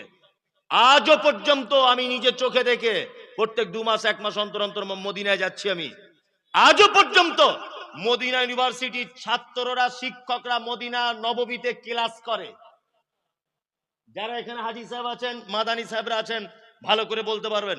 আসরের নামাজ শেষ, একজন সাহেব বসে যাচ্ছে বড় ডেস্ক নিয়ে, হেলান দেওয়া চেয়ারে। আর 200 জন ছাত্র মদিনা ইউনিভার্সিটি তারা বসে যাচ্ছে, ছোট ছোট মাইক্রোফোন আছে, দার্স চলছে, হাদিস কোরআনের শিক্ষা চলছে। তার মানে ইসলামে সব থেকে বেশি যে ব্যাপার সেটা হচ্ছে শিক্ষা ছাড়া কোনো গতি কি নেই। তাহলে আমাদের বাঁচার পথ, আমাদের দোষ শিক্ষা নেই, এরকম হাজারো দোষ আছে। একটা একটা করে দোষ বললে তো এখন অনেক খুন বলা লাগবে। আর একটা দোষের কথা বলবো নিজেদের, বলি। এই দেখুন আল্লাহ তাআলা বলছেন 4টে জিনিস যদি করো তাহলে পরিত্রাণ পাবে সব জায়গায়। কটা জিনিস? 4টা। এই আয়াতটা অবতীর্ণ হয়েছে বদর যুদ্ধের সময় এবং সেই যুদ্ধকে কেন্দ্র করে, কিন্তু মুফাসসিরিনগণ বলছেন যে এই আয়াতটা উহুদ যুদ্ধের সংকেত বহন করে। উহুদ যুদ্ধের সংকেত বহন করে। এক, আল্লাহ তাআলা বলছেন ফাত্তাকুল্লাহ, তোমরা যা কিছু করবে আল্লাহর উপরে ভরসা করবে, আল্লাহকে ভয় করবে। ওয়া আসলিহু যাতা বাইনিকুম, বাঁচতে যদি চাও, তোমাদের জীবনে বিজয় যদি আনতে চাও, তাহলে তোমরা আপোষে ঝগড়া মারামারি করবে না। আতিউল্লাহ, আল্লাহর আনুগত্য করবে, আর রাসূল, রাসূলের আনুগত্য করবে। ইন কুনতুম মুমিনিন, যদি তোমরা মুমিন হও। আল্লাহ সুবহানাহু ওয়া তাআলা বাঁচার পথ বলেছেন 4টা কাজ। এক নম্বর হচ্ছে ভয় করতে হবে কাকে? ভরসা করতে হবে কাকে? আল্লাহকে। 2, ওয়াসলিহু যাতা বাইনিকুম, আপোসের মধ্যে মিটিয়ে নিতে হবে ঝগড়া ঝামেলা হলে। কি বললাম বুঝলেন? কখনো ইসলাম প্রতিশোধ গ্রহণ করে না। ইসলাম কখনো প্রতিশোধ গ্রহণে বিশ্বাসী নয়। কোন মানুষ যদি অপরাধ করে তাকে কি করতে হবে? ক্ষমা করে দিতে হবে। আজকে মোবাইলে দেখতে পেলাম একটা জিনিস, দেখে আমার চোখে পানি চলে এলো, দেখে চোখে পানি চলে এলো, যে বাংলাদেশের দীপু বলে একটা ছেলে, হ্যাঁ, ছেলেটা হিন্দু ধর্মের মনে হয়, তো ও কোনো একটা বিষয়ে আল্লাহ নবী সাল্লাল্লাহু আলাইহি ওয়াসাল্লামের ব্যাপারে কোনো কথা বলেছে, কোন একটা কথা বলেছে। যাই হোক, তা সেই ছেলেটাকে দেখছি মেরে ল্যাম্প পোস্টে টাঙিয়ে উলঙ্গ করে তলাতে আগুন জ্বালিয়ে তাকে পুড়িয়ে দেওয়া হয়েছে। আস্তাগফিরুল্লাহ, এত নির্মম ভাবে অত্যাচার একটা মানুষ কিরকম করে। এই ঘটনার জন্য সোশ্যাল মিডিয়াতে ইসলামের কলঙ্ক হচ্ছে। ইসলাম সম্পর্কে মানুষ ভুল ধারণা করছে, অথচ ইসলাম এটা নয়। মুহাম্মদ সাল্লাল্লাহু আলাইহি ওয়াসাল্লাম, যিনি আমাদের নবী, তায়েফের মাঠে রক্তাক্ত অবস্থাতে বেঈমানদের হাতে যখন মার খেয়েছিলেন, পাহাড়ে নিযুক্ত থাকা ফেরেশতারা আল্লাহর নবীকে বলেছিলেন, আল্লাহর নবী, আপনি একবার যদি অর্ডার দেন, 2 দিকের 2টো পাহাড়কে এক জায়গায় চেপে এদেরকে শেষ করে দিব। আল্লাহর নবী সাল্লাল্লাহু আলাইহি ওয়াসাল্লাম শেষ করার কথা বলেছিলেন না তাদেরকে ক্ষমা করে দিয়েছিলেন? ক্ষমা করে দিয়েছিলেন। একজন ইহুদি মসজিদে এসে ছচ্ছর করে পেচ্ছাপ করে দিচ্ছে, আল্লাহর নবী সাল্লাল্লাহু আলাইহি ওয়াসাল্লাম তাকে আঘাত করেছিলেন না ক্ষমা করে দিয়েছিলেন? ক্ষমা করে দিয়েছিলেন, এবং পরবর্তীতে সে ইসলাম গ্রহণ করেছে। শুধু কোরআন এবং হাদিসের দাওয়াতের মাধ্যমে ইসলাম এসেছে তা নয়, মুহাম্মদ সাল্লাল্লাহু আলাইহি ওয়াসাল্লামের ব্যবহার, তার আখলাক, তার চরিত্র, তার নম্রতা, তার মিষ্টি ভাষী, তার হৃদয় কোমল, এই সমস্ত দিকের দিকেও তাকিয়ে মানুষ ইসলামের দিকে এসেছে। এসেছে কি আসেনি? এসেছে। এ অত্যাচার কেন? যারা এই কাজ করেছে বাংলাদেশের মাটিতে, ধিক্কার জানাই এই অপরাধীদেরকে, এবং এদের কঠিনতম সাজা দেওয়া উচিত। কারণ এদের জন্য আজকে ইসলামকে মানুষ অন্য চোখে দেখছে। এদের জন্য শুধুমাত্র যারাই এ কাজ করেছে তাদেরকে মুসলিম বলতেই কষ্ট হচ্ছে, যারা কেমন মুসলমান। আল্লাহু আকবার। অথচ আল্লাহ সুবহানাহু ওয়া তাআলা বলছেন, ওয়া আসলিহু যাতা বাইনিকুম, আপোসের মধ্যে কখনো ঝগড়া ঝামেলা হলে মিটিয়ে নাও। আতিউল্লাহ, আল্লাহর আনুগত্য করো, আর রাসূল, রাসূলের আনুগত্য করো। ইন কুনতুম মুমিনিন, তোমরা যদি মুমিন হও। তাহলে আমরা এত সমস্যার সম্মুখীন, তার আরেকটা কারণ, আমাদের উপরে এত অত্যাচার অনাচার, তার একটা কারণ কি বলেন তো? এই 2টো জিনিস আমরা বাদ দিয়ে দিয়েছি। আল্লাহর আনুগত্য করি না, রাসূলের আনুগত্য করি না। আল্লাহর ইতাআত করি না, আর রাসূলের আনুগত্য করি না। এই 2টো জিনিসের কারণে আজকে সারা পৃথিবী বুঝতে পেরেছে যে এ মুসলমান সে মুসলমান নেই। এখনকার মুসলমানের চরিত্র কেমন, ভোটের আগের দিন যদি বিজেপি ওকে 2000 টাকা দেয় ভোট মেরে দিবে, সেই মুসলমান। উপর মহলও বুঝতে পেরেছে এরা বদরের মাঠে যে মুসলমান ছিল সে মুসলমান নয় এরা। হ্যাঁ, ওহুদের মাঠে যে মুসলমান ছিল ও মুসলমান এরা নয়। আজকে বুঝতে পেরেছে উপর মহল পর্যন্ত। যারা 6% সারা দেশ শাসন করেছে সে মুসলমান এরা নয়। এরা কোন মুসলমান? এরা সেই মুসলমান রাতের অন্ধকারে ভোট বিক্রি করা মুসলমান। তাতে তোমার মসজিদ ভাঙুক, তোমার মাদ্রাসা উচ্ছেদ করে দিক, তোমার বউ বেটিকে নিয়ে পালাক, তাতেও দরকার নেই, ওর পয়সার দরকার। সেই মুসলমান। ওই জন্য তো আজকে আমাদের এই অবস্থা। কি বলছি বুঝতে পারছেন? কটা পর্যন্ত চলবে মোটামুটি? ধৈর্য। আপনাদেরকে তাহলে আর একটা কথা বলি। একটা মাত্র মুহাম্মদ সাল্লাল্লাহু আলাইহি ওয়াসাল্লামের কথা অমান্য করার কারণে মুসলিমদের কি অবস্থা হয়েছিল। একটা, যারা মাদ্রাসার ছাত্ররা আছো তোমরা এটা শোনো, তোমরা জানো তবুও শোনো, দেখবে তোমাদের বক্তব্য দিতে অনেক সুবিধা হবে। এক, উহুদের যুদ্ধ হয়েছিল কত কত হিজরিতে? কে বলছে? বলো, তুমি বলো, হয়েছে কে? তিন হিজরিতে। 3 হিজরিতে উহুদের যুদ্ধ হয়েছিল। আল্লাহ নবী সাল্লাল্লাহু আলাইহি ওয়াসাল্লামের পক্ষে সৈন্য ছিল মুসলিম কতজন? 1000। আর মুশরিকেরা ছিল কত? 3000। কত? 3000। আল্লাহ নবী 1000 লোককে নিয়ে যাচ্ছেন যুদ্ধের ময়দানে। রাস্তার মাঝখান থেকে আবার আব্দুল্লাহ ইবনে উবাই মুনাফিক 300 লোককে নিয়ে কেটে পড়েছে। তাহলে থাকলে কত? 700। আল্লাহ নবী সাল্লাল্লাহু আলাইহি ওয়াসাল্লাম খুব টেনশন করছেন, 700 লোক আর 3000 লোক কি করে সম্ভব? যুদ্ধতে আপনারা জানেন রণকৌশল করতে হয়, আর ইসলামের রণকৌশল যুদ্ধের ক্ষেত্রে বৈধ। আল্লাহ নবী সাল্লাল্লাহু আলাইহি ওয়াসাল্লাম এই সাহাবী 700 এর মধ্যে 3টে দল করে দিলেন। 1 আনসার, 2 মুহাজির, 3 হচ্ছে যারা তীর চালাতে পারে খুব ভালো, খুব হাতে যাদের নিশান তীর চালাতে পারে। এই তীর চালানো 50 জন সাহাবীকে একটা দল করে দিলেন। আর এই 50 জনের নেতা বানালেন কাকে? আব্দুল্লাহ বিন জুবাইরকে। আল্লাহ নবী সাল্লাল্লাহু আলাইহি ওয়াসাল্লাম বলছেন, এই কথাটা মনোযোগ দিয়ে শুনুন। আল্লাহ নবী বলছেন, এই তোমাদের এই 50 জনের নেতা হচ্ছে আব্দুল্লাহ বিন জুবাইর। তোমরা এই যে রুমা পাহাড় আর এই যে উহুদ পাহাড়, এই দুটো পাহাড়ের মাঝখানে সুড়ঙ্গ রাস্তা দেখতে পাচ্ছ, এই রাস্তাটায় তোমরা দাঁড়িয়ে থাকবে, ঘাঁটিটা ছাড়বে না। কতক্ষণ রাস্তা ধরে থাকবে?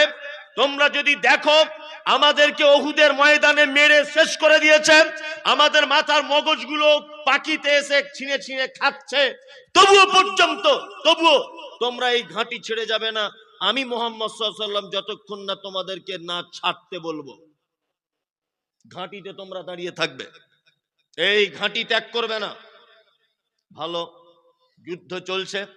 যুদ্ধ চলতে চলতে চলতে চলতে মাত্র 650 লোক, আর এদিকে তো 50 জন ঘাঁটি গেড়ে আছে। 650 লোকের আঘাতে 3000 লোক ময়দান ছেড়ে পালিয়ে চলে গেল। এই 50 জন তখন ইখতিলাফ, মতভেদ করলো। হ্যাঁ, যুদ্ধ তো শেষ, চলো তাহলে চলে যায়, আর কি হবে, যুদ্ধের মালটাল গুলো গোছাগুছি করি, উট ঘোড়া সব এক জায়গায় করি।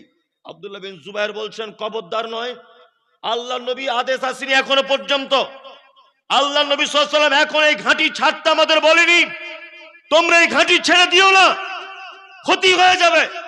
আব্দুল্লাহ বিন জুবাইর নেতার কথা মানলো না। নেতার কথা না মেনে তারা উহুদের ময়দানে ঝাঁপিয়ে পড়লো। সুড়ঙ্গ রাস্তা ফাঁকা হয়ে গেল। বিপরীত দিক থেকে খালিদ বিন ওয়ালিদের নেতৃত্বে পুনরায় মুসলিমদের উপরে আবার ঝাঁপিয়ে পড়া হলো। এমন মার মারা হলো মুসলিমদেরকে, আল্লাহ নবী সাল্লাল্লাহু আলাইহি ওয়াসাল্লামের তরতাজা 70 জন সাহাবী উহুদের ময়দানে শহীদ হয়েছিলেন। আল্লাহ নবী সাল্লাল্লাহু আলাইহি ওয়াসাল্লামের নিজের দাঁত ভেঙে দেওয়া হয়েছিল। আল্লাহ নবী সাল্লাল্লাহু আলাইহি ওয়াসাল্লামের মতো দেখতে একজন সাহাবী মুসআব বিন উমাইর, যুবক তরতাজা সাহাবী, শহীদ হতে হয়েছিল। আল্লাহ নবী সাল্লাল্লাহু আলাইহি ওয়াসাল্লামের চাচা হামজা রাদিয়াল্লাহু তাআলা আনহু শহীদ হয়েছিলেন এই যুদ্ধতে। আল্লাহ নবী সাল্লাল্লাহু আলাইহি ওয়াসাল্লামের বিখ্যাত সাহাবী আব্দুর রহমান ইবনে আউফ, তিনি শহীদ হয়েছিলেন। হানজালা রাদিয়াল্লাহু তাআলা আনহু, তিনি এই যুদ্ধতে শহীদ হয়েছিলেন। আল্লাহ নবী সাল্লাল্লাহু আলাইহি ওয়াসাল্লামের একটা মাত্র কথা অমান্য করার কারণে পুনরায় আবার বিপর্যয় নেমে এসেছিল উহুদের ময়দানে মুসলিমদের উপরে। জিতে যাওয়া যুদ্ধকে আবার মুসলিমরা ক্ষতিগ্রস্ত হলো। একটা কথা অমান্য করার কারণে। আপনি কত কথা অমান্য করেন? ঘুম থেকে উঠে ঘুমাতে যাবার আগ পর্যন্ত একটা আল্লাহর নবীর মতো করে চলেন, বলুন চলেন? তাহলে আমাদের উপরে আযাব আসবে না তো কাদের উপরে আসবে? কাদের উপরে আসবে? আজকে আপনার চুল কাটা ইহুদি খ্রিস্টানদের মতো, আপনার ছেলের জিন্স প্যান্ট পরা ইহুদি খ্রিস্টানদের মতো, আজকে আপনার রুজি রুটি ইনকামের রাস্তা ইহুদি খ্রিস্টানদের মতো। মসজিদে সালাত হচ্ছে, আপনি যাচ্ছেন না, আজান হচ্ছে 10 পয়সা দাম দিচ্ছেন না। এই জাতির উপরে আসবে বিপদ, না তো কার উপরে আসবে? আল্লাহ সুবহানাহু ওয়া তাআলা বলেছেন, আল্লাহ সুবহানাহু ওয়া তাআলা বলেছেন, কি বলেছেন? আহাব্বা ইলাইকুম মিনাল্লাহি ওয়া রাসূলিহি, তোমরা আমাকে ভালোবাসবে, আমার রাসূলকে ভালোবাসবে, ওয়া জিহাদিন ফি সাবিলিহি, আমার রাস্তায় জিহাদ করাটা কখনো প্রয়োজন হলে তোমরা ঝাঁপিয়ে পড়বে। এই তিনটে কাজ যদি তোমরা না করো, ফাতারাব্বাসু, তোমরা অপেক্ষা করো, হাত্তা ইয়াতি আল্লাহু বিআমরিহি, আমার আযাব, আমার হুকুম আসা পর্যন্ত। মুসলিমদের উপরে বর্তমানে যত রকমের বিপর্যয় সব আল্লাহর পক্ষ থেকে হচ্ছে। শিক্ষা নেন, শিক্ষা নেন, শিক্ষা নেন। এগুলো আল্লাহর পক্ষ থেকে আযাব আপনার উপর আসছে। আপনি এখন আর সে মুসলিম নেই।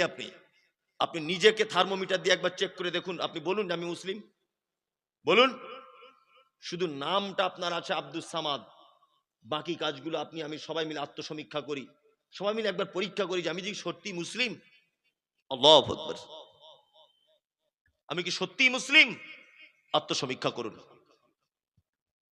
আমাদের অধঃপতনের কারণ এগুলো কি?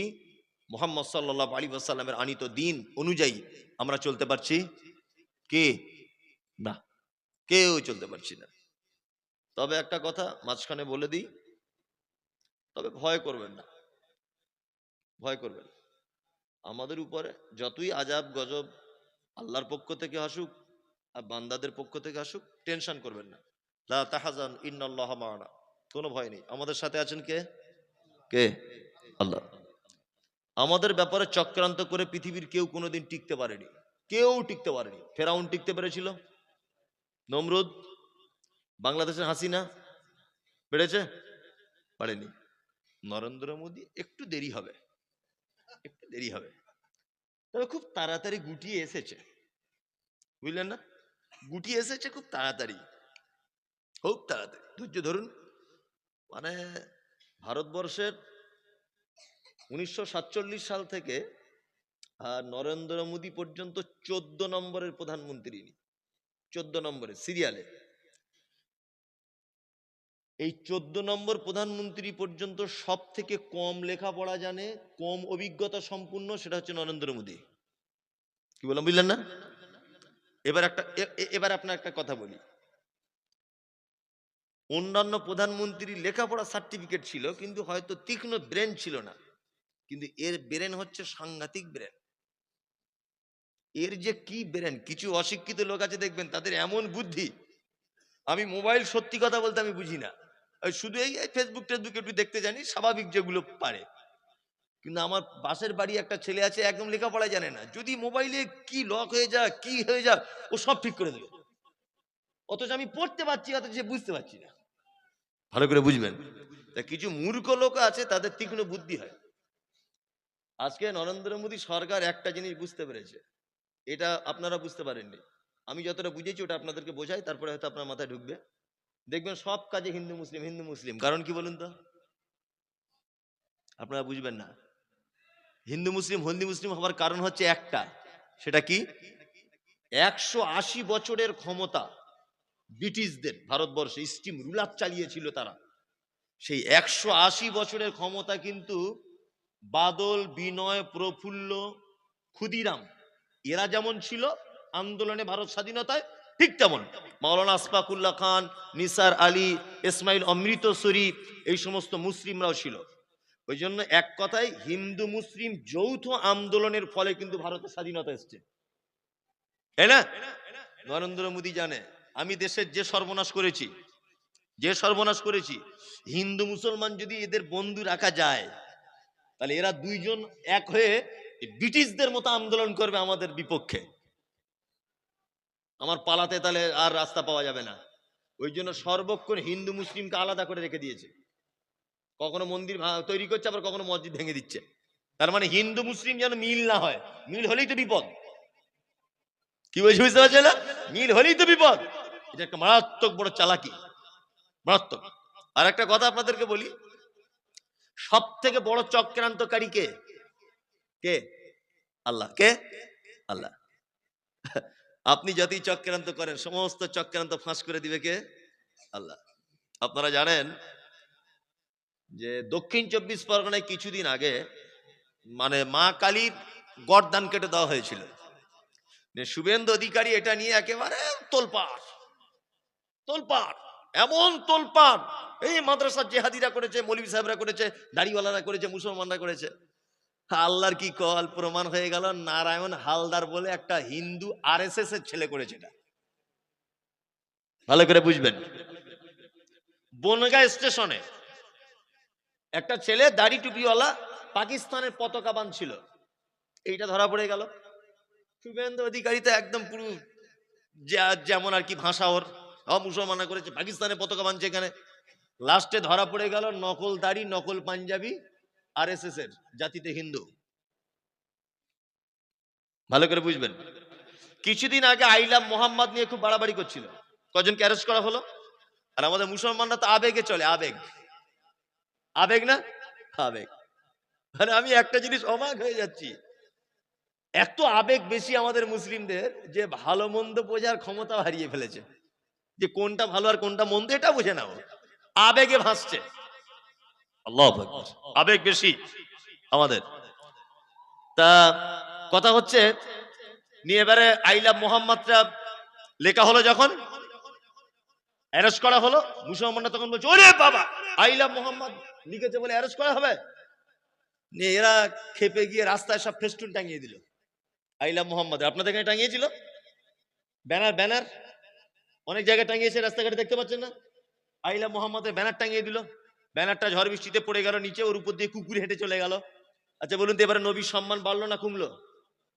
এই যারা এই কাজ করেছে, আইলা মোহাম্মদ মোবাইলে পোস্ট করেছে, এদের পাছার চামড়া তুলে দিতে হবে। তুমি আইলা মোহাম্মদ লিখে মোবাইলে পোস্ট করতে গেলে কেন?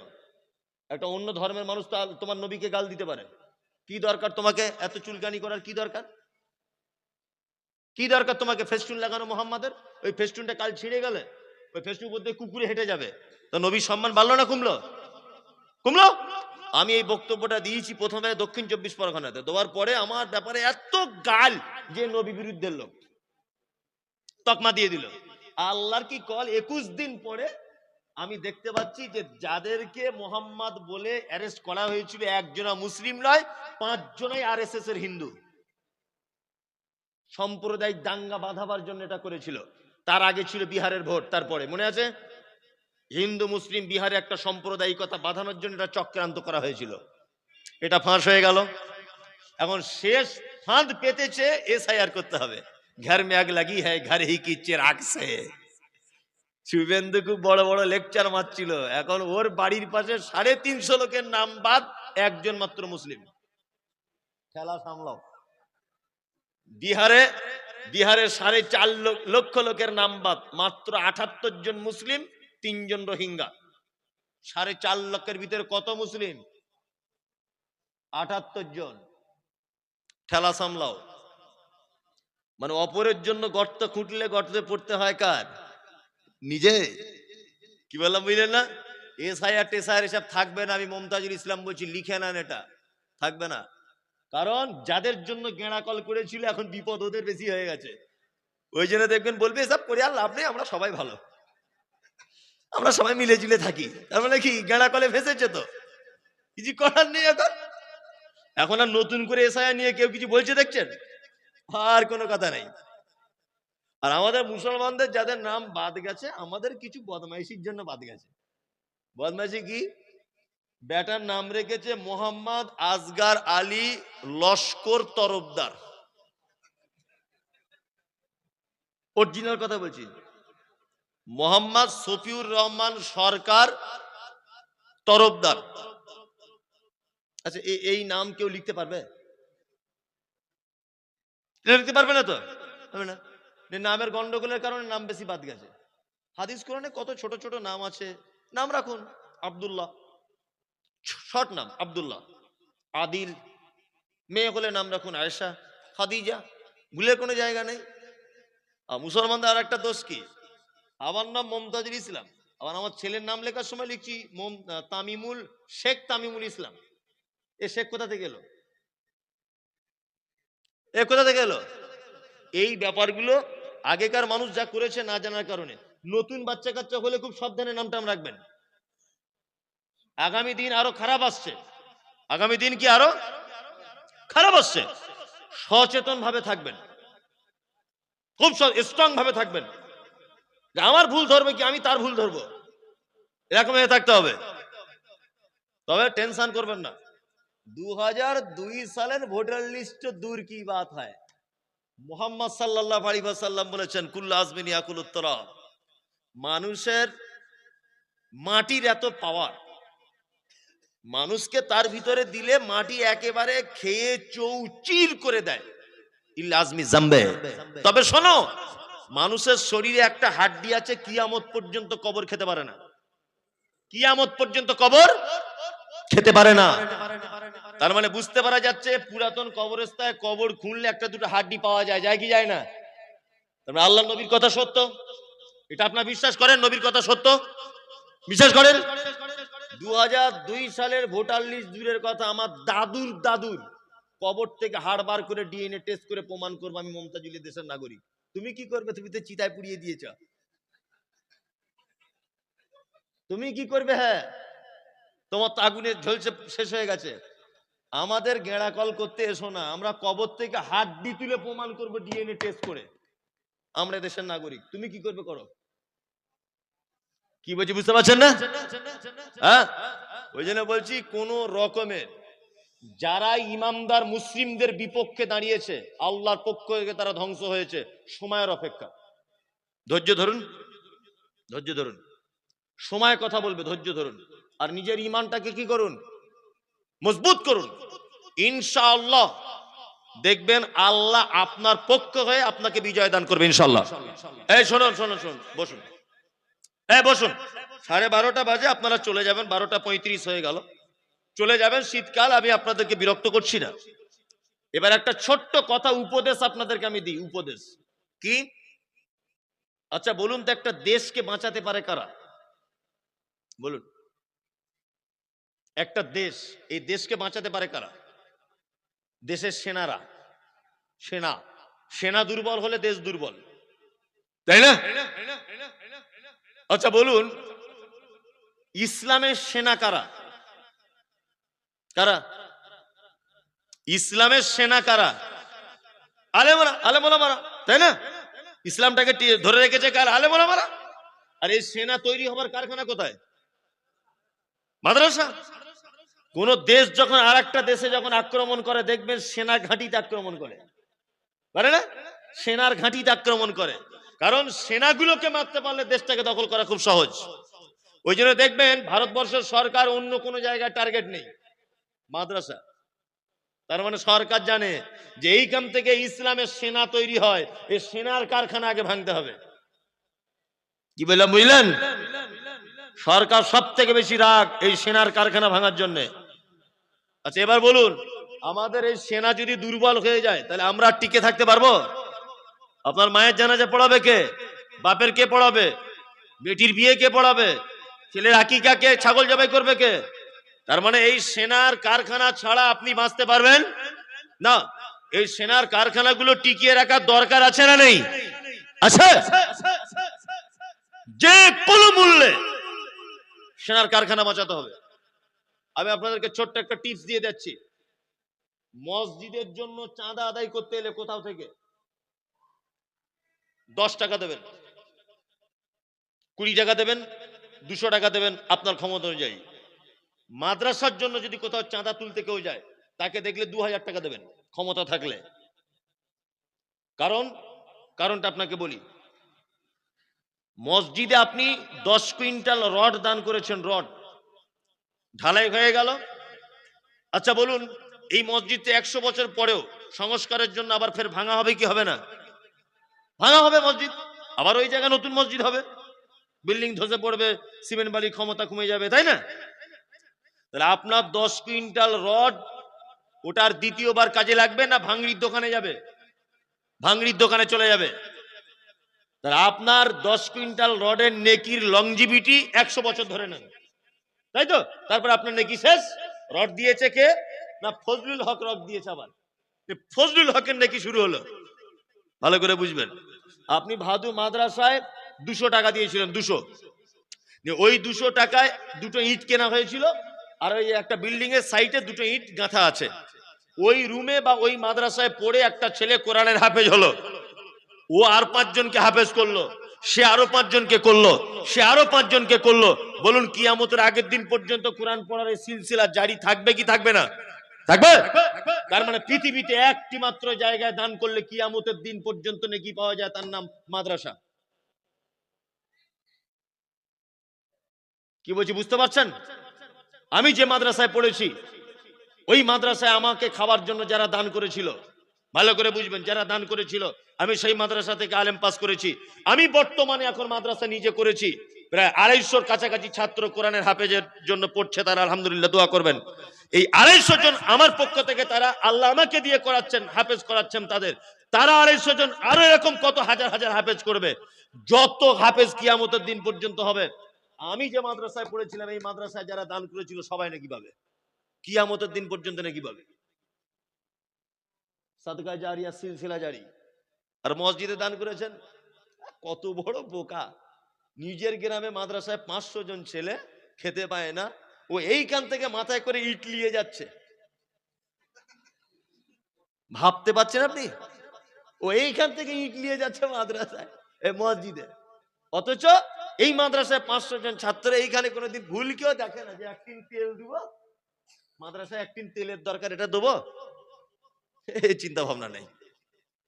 আল্লাহ তুমি আমাদের সঠিক বোঝার সুযোগ দাও আর বোঝার তৌফিক দান করো। নিজের টিনের মসজিদ, শীতকালে ভিতর দিক দিয়ে পানি পড়ে, এক ওয়াক্ত মসজিদে যায় না, অথচ ওই লোকটাকে দেখছি ইন্ডিয়ান পতাকা কাঁধে নিয়ে ছুটছে রাস্তা দিয়ে। কি ব্যাপার গোলাম হোসেন? বলছে অমুক জায়গায় দুটো ইট নিয়ে যাচ্ছে। কি অবস্থা, মানে ওখানে মনে হয় জান্নাত পড়ে আছে, গেলেই পেয়ে যাবে। আল্লাহু আকবার। আমি বিরোধিতা করছি না কোনো জিনিসের, ভাবতে বলছি আপনাকে। ভাবুন, আপনি কোন বিবেকের লোক, কোন বিবেকের মানুষ, আপনি ভাবুন। যারা বসে আছেন আপনারা দয়া করে, আমি যদিও তেমন ভাবে আদায় টাদায় করতে পারি না, তারপরে আপনাদের কাছে অনুরোধ যে আপনারা মাদ্রাসার জন্য আল্লাহর রাস্তে আপনারা কিছু দেন। শেষ রাত্রিতে অনেক রাত হলো, আপনারা কিছু দেন, 1000 2000 যা পারেন। আমি জানি আপনারা খুব দিয়েছেন, আলহামদুলিল্লাহ খুবই দিয়েছেন। আপনারা আবার বলছি, আপনারা আবার কিছু দেন, আল্লাহর রাস্তে দেন। যদি থাকে 2000 1000 আপনারা দেন, আল্লাহর রাস্তে দেন। কেউ যদি পারেন তো মাদ্রাসায় দেন। আছে যে আমি 200 টাকা 500 টাকা দিব, আল্লাহর রাস্তে দিব, কেউ আছেন এরকম? থাকলে দেন। আপনি চলে যাচ্ছেন কেন? আল্লাহ, আমি তো শেষ করে দিইনি, আপনি চলে যাচ্ছেন। আসুন শেষ করব, তবে আসুন আপনারা দেন। এই সেনার কারখানা তৈরি করার জন্য দেন ভাই, কিছু দেন, কেউ চলে যাবেন না। জি, সব মজলিস ভাঙার দুয়াটা বলে